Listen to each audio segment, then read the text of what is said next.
Last year, 2019, was the biggest year ever for home arcade products. So what does 2020 have in store for us? In this video, I'm going to look at what the products are that are out, who the players are that are creating these home arcade products, and what I think we can expect from them in 2020. Who are the players? Of course, you have Arcade1up. They're currently the market leader. They have a very specific approach that has created this market for home arcade products. Their approach is, of course, selling cabinets with just a few games that are thematically connected and using authentic artwork and controls, more or less. This is the product you want if you want an entire mini arcade in your house. Truly a bunch of different cabinets laid out. It can look really great together. It's really brought my basement together. Next is AtGames. In the fall, they released an internet-connected multicade that is expandable. They sell services with an online subscription service to stream games from their servers. And they're going to be selling game add-ons where you can add additional official ROMs to the cabinet. It's also expandable. It's truly an enthusiast product designed for you to tinker with it. This is the product you want if you want a ton of games in one cabinet. Next is Toyshock. They brought the first virtual pinball machine to the mass market with a $400 product in the fall of 2019. Now this is geared toward a little more toward children perhaps, but this remains a home arcade product and a harbinger of things to come, as these other companies, I believe, will release virtual pinball machines of their own, which are geared toward a little bit more of an adult market. There's a new entry in Arcade or iArcade. Not really sure how to say their name, to be honest. There's very little information about these guys online. Their Twitter and their webpage is pretty sparse, but they do have a booth confirmed at CES, and apparently they're going to be announcing a new cabinet there, so we'll find out soon enough. For 2020, my first prediction, and this might seem a little obvious, but I think virtual pinball will be huge. I think this will grow the market for the home arcade product. There are a lot of people who are into pinball. Think about older folks like boomers maybe, who played a lot of pinball in their earlier years, but maybe never got into gaming. And if that's the case, and one of the existing Arcade1up products wouldn't be for you, certainly the AtGames product wouldn't be for you, but a home pinball machine would be huge for those people. Arcade1up has told us before about their interest in this market, so we know that they're targeting this. And I'd like to tell you that we love pinball. I don't think you should rule it out at all. I think what it's very interesting. What we like to say is this is the item that became the line that became a category, and the category that has truly grown into a, nine-figure business for us. It's heavily rumored, apparently confirmed. I've heard from folks, but I haven't seen the confirmation myself. But it is heavily rumored that Arcade1up will have a home pinball machine to show off at CES. I wouldn't be surprised if AtGames also releases a virtual pinball machine where you can buy multiple tables after the fact. I think that would be a great product for their lineup. It wouldn't at all cannibalize their existing product, and that's going to be the thing with AtGames next year. Arcade1up is very happy to sell you multiple cabinets that are in the exact same category because they know that you might buy 5 or 10 of the same thing just to play the different games, have the artwork, have that home arcade vibe. For AtGames, it's not the case. They sell you an expandable cabinet. You put everything in that cabinet and they want to sell you the services and the games after the fact. Completely different approach. But if they would give you a virtual pinball machine and sell you the tables, that fits with their current strategic direction, and that's what I expect for probably fall 2020 at the earliest. Since they're still really dealing with getting their existing product out, they're probably having manufacturing shortages, I imagine. I know they've been sold out for a while. Perhaps they underestimated demand a little bit, but point is they have their current product to focus on for now. I don't think we're going to see anything from them on pinball in the spring or even the summer. I think we're going to be looking at fall 2020, but I do expect virtual pinball from them. The other prediction I have is that AtGames will release a Legends Ultimate cabinet in one of 2 additional formats. Currently, they have the stand-up cabinet, but there are a lot of people that don't have room for a large stand-up cabinet or don't want something that heavy. I think they're going to do a bar top cabinet so that you can, same format, you can expand it, you can add new games, basically the same product, but in a mini tabletop format, so that they can grow their market for this Legends Ultimate platform that they have, so they can sell more people these services and subscriptions. And I'm less confident in this than the bar top, because I don't think it grows their potential market or their potential audience as much as a bar top. But the other thing I could absolutely see them do is release a Legends Ultimate cocktail cabinet.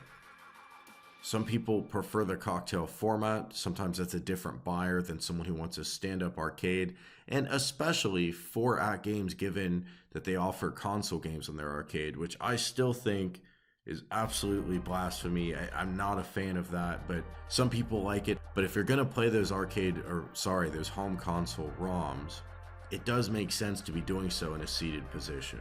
So I think we're gonna see new formats for their Legends Multicade, and I think it's gonna be either a bar top or a cocktail, maybe both. If I had to put money on it, I say they're gonna do a bar top cabinet in 2020.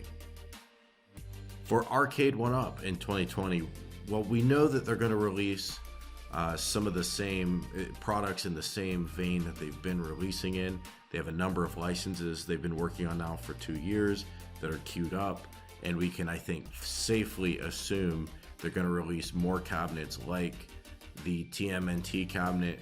Some people think we're going to get a Simpsons cabinet, for example. We know they can get licenses from Disney. Disney owns Simpsons now.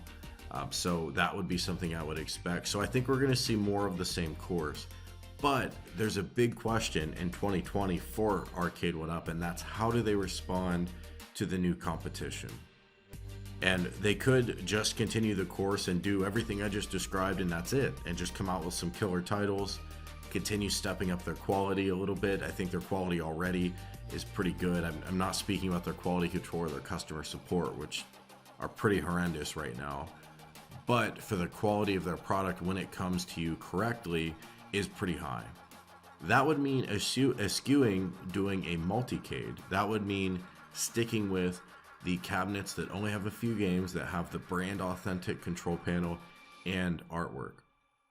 If that's the case, then the name of the game for them is getting some killer licenses. The problem becomes, if they can get the license, there's a really good chance then that AtGames can also get the license. And if you can just play those games in the Legends Ultimate cabinet, is it really special to have a cabinet just for those couple games? How do you compete if you're Arcade1up with a company that's going to have all the same games you are and only ask you to buy one cabinet instead of asking you to buy a bunch of cabinets? And in addition, it's online connected and you can play your own games and etc. But the other option for Arcade1up is that they release a connected multicade and just directly take on AtGames at their own game. They've got a lot of history in this market. They clearly have supply chain worked out, and that they've been able to produce so many different cabinets and manufacture so many different cabinets, from cocktails to unique one-offs like Star Wars to TMNT, and then all their normal cabinets. If they could put that supply chain to work producing a multicade, they could flood the market in a way that AtGames apparently cannot, since they've run out of stock to sell, and beat potentially AtGames at their own punch. But that would be a huge undertaking, because if you look at AtGames and their parent company Tastemakers, they really historically have been a merchandising company, not a company with a lot of software engineering, not a company with a lot of software product expertise, not a company with a lot of gaming expertise. I think we've seen in real time their gaming growing pains over the last 2 years as they've come to market with gaming products that you can actually play. Remember the first batch of product they sold you. The Pac-Mans, the Galagas, the Street Fighters, they didn't have the control panel protector, that plexiglass layer, and the oils on your hand would destroy the artwork on the control panel. They didn't think you were going to play it very much. They just wanted to get product out that looked good, merchandise. Now, to their credit, they've adapted to that, and they now have a product that you can truly play as a gamer. I play my 12-in-1 cocktail cabinet Black Series a lot, way more than I've ever played my other Arcade1up cabinets. That's a real product. It's got good controls. It's got a nice enough monitor. It's got great stereo sound. Well, it's got good stereo sound. We won't say great. but it's something you can really sit at and play for a couple hours. It's got a really good gaming lineup. It's something designed for a gamer to sit and play for a few hours, something that they hadn't produced in previous years. So I'm not saying they can't do it, but it's a big undertaking. Consider when they released Star Wars, they contracted with an out-of-house dev shop to handle the emulation of the Star Wars games. I'm glad they did that. The emulation is really good. The name of the company, if you're curious, that they worked with was Code Mystics. But if they had to go out of house for something like that, how are they going to build a connected arcade platform that needs constant updates? It needs constant software engineering on a scale, substantially more drastic, substantially more ambitious than any software engineering they've done to date with their existing product line. So what am I hoping for out of 2020 for the home arcade market? Well, I'm going to get the first thing I hope for sure, and that's just competition. Several companies vying for our dollar, creating better and better products so we can have an arcade in our home. Now, I will say, all competition is not necessarily good. One thing we may see in 2020 is the market that now exists, that again, I'll remind everyone, didn't exist 2 years ago, but this new market for home arcades, it could burst. It could be a bubble that pops because there's too much money chasing not enough consumers. If we have too many companies here trying to sell products, pushes everyone's profits down, and you can have folks go out of business. We all know the story of Atari and how they almost killed the home gaming market. It can happen. So I'm not at all of the mind that more competition is always better. But that said, some competition goes a really long way. And I think if there had been competition 2 years ago, I don't think we would have seen the colossal mistakes that Arcade1up made at the time. And I think the fact that Arcade1up did make those mistakes is what taught AtGames at a distance how to create a product that people could really like and really play and have a good time with. So I'm hoping for more competition, but I am also concerned that this market could burn itself out a little too quickly. The market at the end of the day for home arcade products is of limited size. It is not infinite. For Arcade1up specifically, since that's the company that I own so many products from and have been really following from the start, I have to say, of the two strategies I outlined, I actually prefer the unique cabinet approach. I prefer their historical approach of giving you a product that really looks like what you played in the arcade. Some folks want to play their mini consoles or regular consoles or even PC games on that stand-up arcade format. I'm not one of those people. It's not interesting to me at all.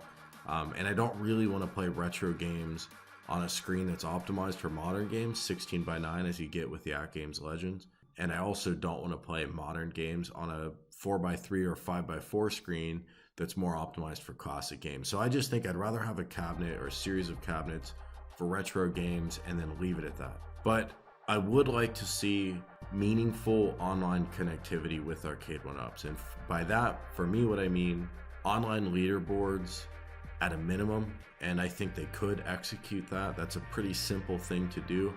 What I would really like to see is online connected multiplayer, but if Arcade1up goes that far and invests in building that infrastructure, then you can bet they're going to do multicade cabinets like AtGames. So I would just be content in 2020 if we simply saw online leaderboards, and especially if they were organized by region. That'd be pretty cool, right? It'd be like going to your arcade, your local arcade, because if you have these systems at home, there are probably only a few people that play them, and the leaderboards just aren't that meaningful.